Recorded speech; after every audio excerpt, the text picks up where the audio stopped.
Hello guys, welcome back for another video. I just got a call from Chris. He was mentioning that he got the keys for his bike. If you have seen the last vlog, in the last vlog what happened was he got his bike delivered, the new Ducati Panigale V2 with special edition of Troy Bayliss with number 21. But what happened was the dealership guys, they forgot to bring the keys.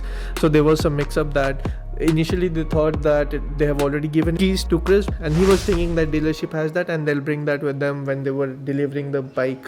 But as you know, none of them had the keys at the time, so they had to be delivered from the dealership, and he has got the keys.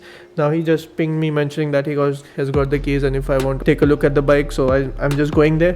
I'll just take a look at the bike, we'll start it up and we'll hear how it sounds as well. Okay, so see you on the other side.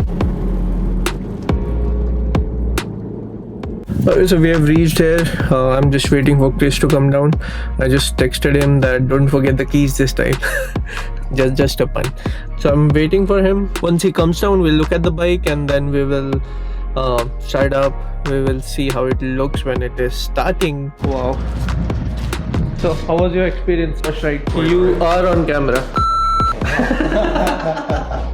Okay, so the first experience, this is the first brand new bike I've ever purchased. Okay. I did not realize that there's a break-in period. I mean, I knew that there's a break-in period, but I didn't realize how much it would feel. So I had a Panigale 899 before this, and I sold that and bought this. Okay.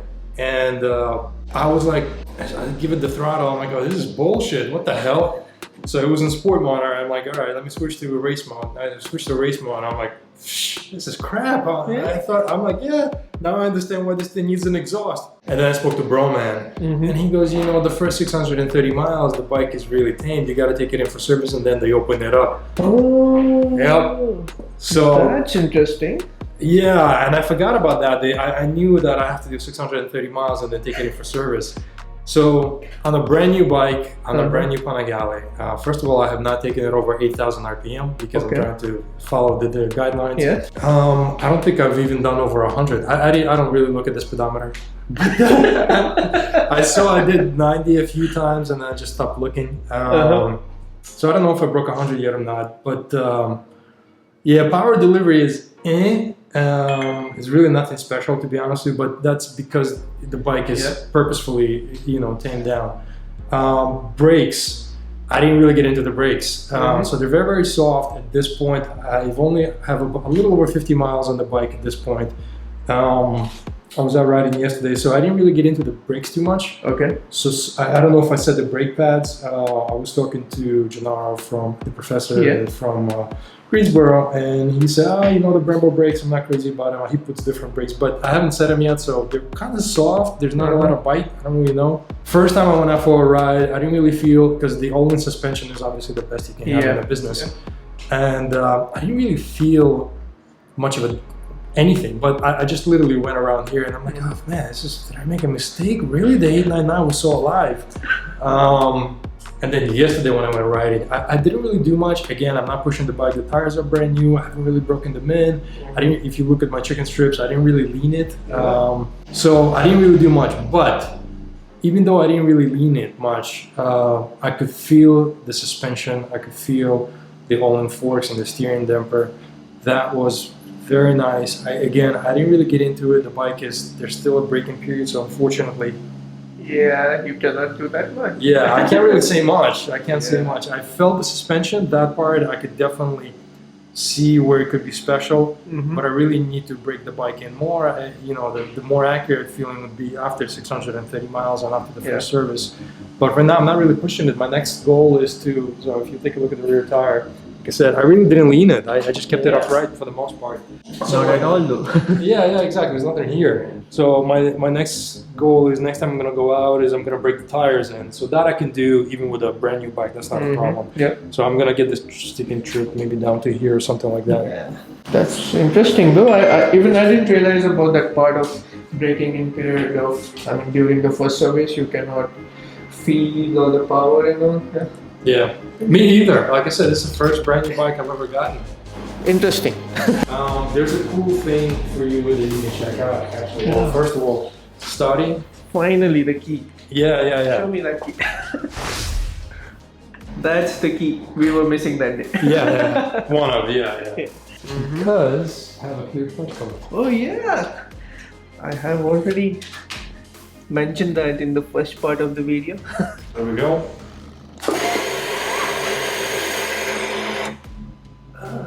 It is similar to my The Monster? kind of, yeah. At least the size. Alright, let's try this.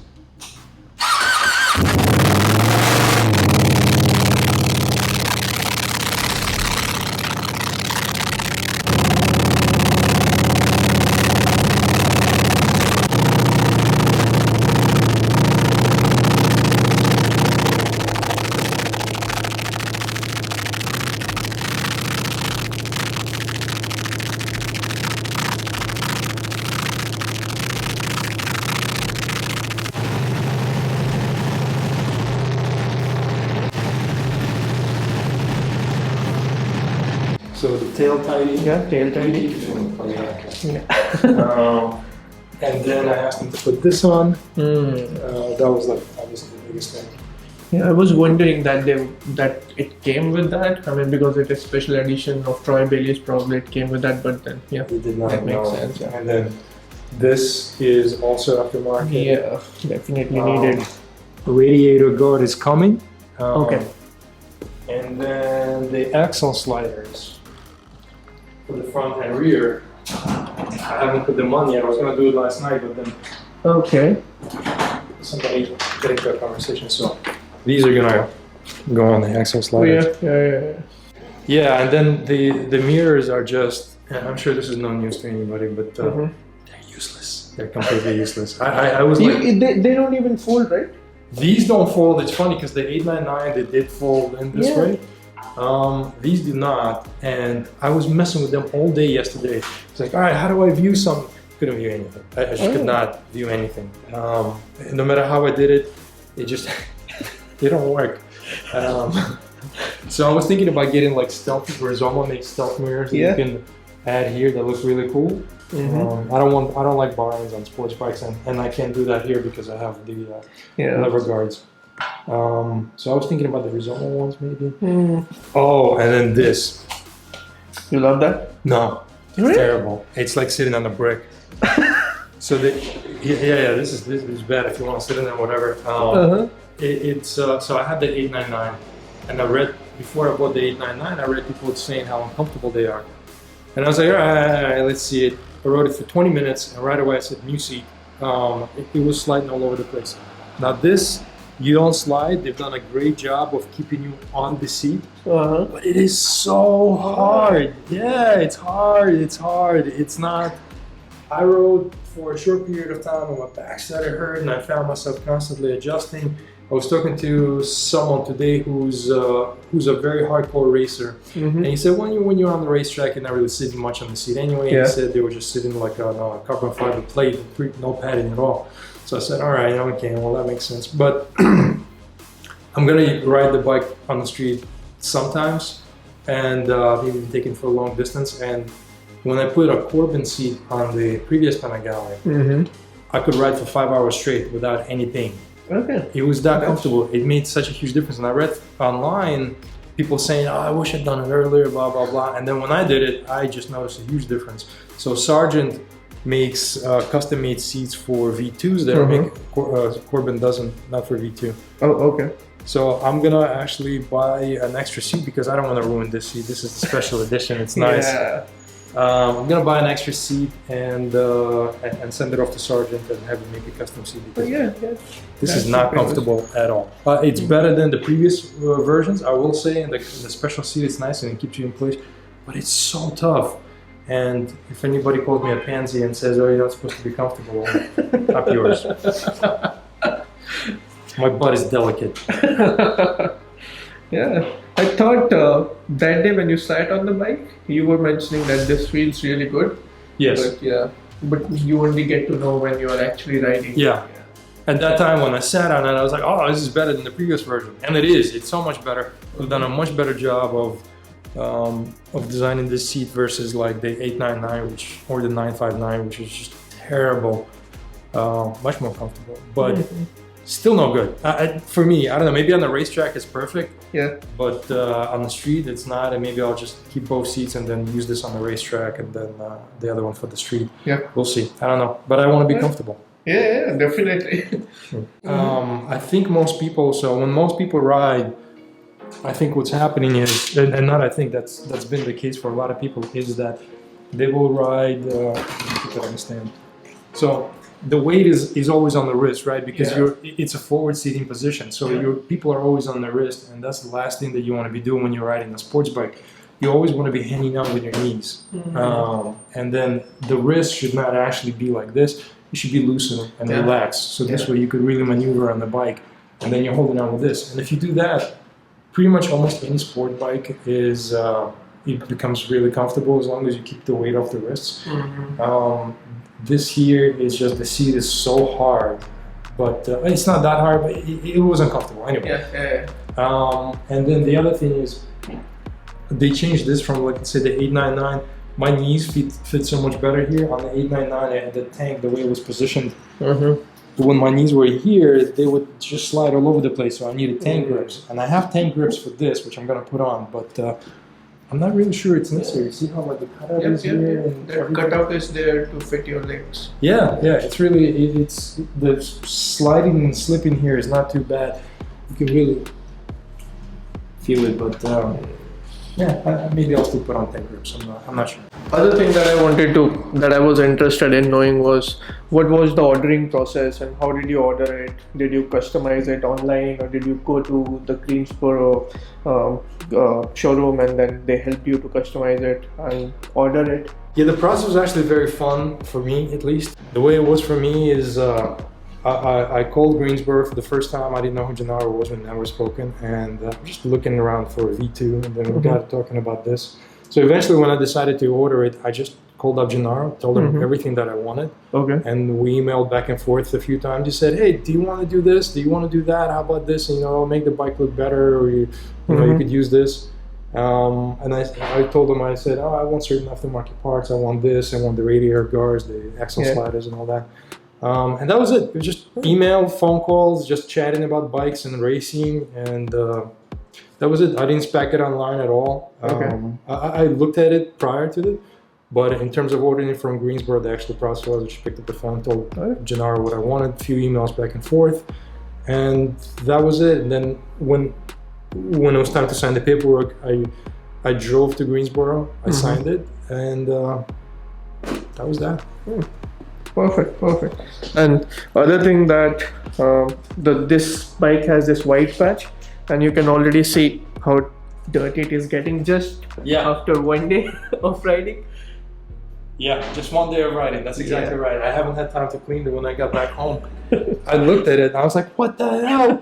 I only put like 50 miles on the bike. Really? It's already dirty. Broman, he has the same bike but in white color. So I can just imagine how much time he has to spend to clean his bike every day, basically, because it gets dirty really fast. So the main reason why you see this behind me, that's just for cleaning the motorcycle. I mean, I use it to clean my cars as well, but I mainly got it because I remember I got back from a ride one day. My bike was just all dirty, and I'm like, I gotta go to a car wash and do that, and I realized it just doesn't work. I like to keep my stuff clean. So even I have one of those. You do? Yeah, I need to clean my, not that much to my BMW GSA because it's all supposed to be dirty adventure bike and all, so I don't clean it that much.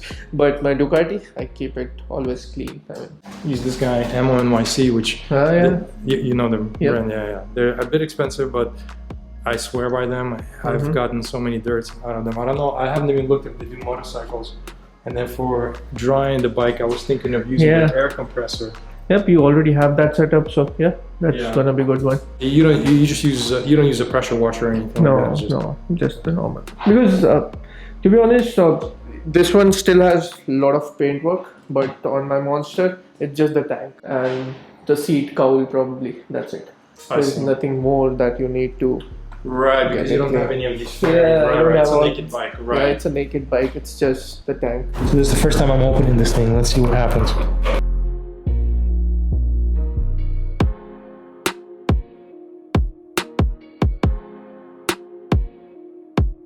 Okay, so after messing with this for a little bit, Navi is actually the one who figured this out, including putting it back in to film this.